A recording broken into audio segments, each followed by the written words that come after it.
चलिए आज एक ऐसी खोज की कहानी सुनते हैं जो हुई तो गलती से, पर उसने विज्ञान की दुनिया ही बदल दी। हाँ, तो एक स्टूडेंट भोलू के मन में भी यही सवाल आया। चलिए इसी का जवाब ढूंढते हैं। इस कहानी को समझने के लिए हमें थोड़ा पीछे जाना होगा, एक्सरे की खोज के समय में। ये ऐसी अदृश्य किरणें थीं जो ठोस चीजों के आर पार हो जाती थीं। सोचिए कितनी बड़ी बात थी ये।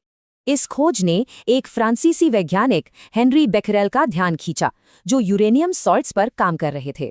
बेकरेल ने सोचा, क्या यूरेनियम से भी एक्सरे जैसी ही अदृश्य किरणें निकलती हैं? अपने इस आइडिया को टेस्ट करने के लिए उन्होंने एक एक्सपेरिमेंट प्लान किया, जिसके लिए धूप बहुत जरूरी थी। पर उस दिन मौसम ने साथ नहीं दिया। धूप ही नहीं निकली तो एक्सपेरिमेंट कैसे होता। अब निराश होकर उन्होंने यूरेनियम और फोटोग्राफिक प्लेट दोनों को एक साथ एक दराज में बंद कर दिया। कुछ दिनों बाद जब उन्होंने यूं ही उस प्लेट को देखा तो उनके होश उड़ गए। यूरेनियम ने बिना धूप में रखे ही फोटोग्राफिक प्लेट पर एक गहरा निशान बना दिया था।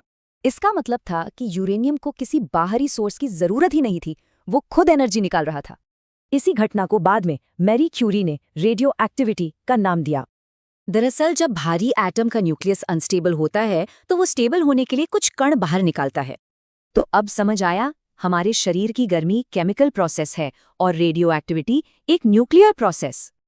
ये एक अच्छा उदाहरण है कि कैसे हर तरह की अदृश्य तरंगे एक जैसी नहीं होती।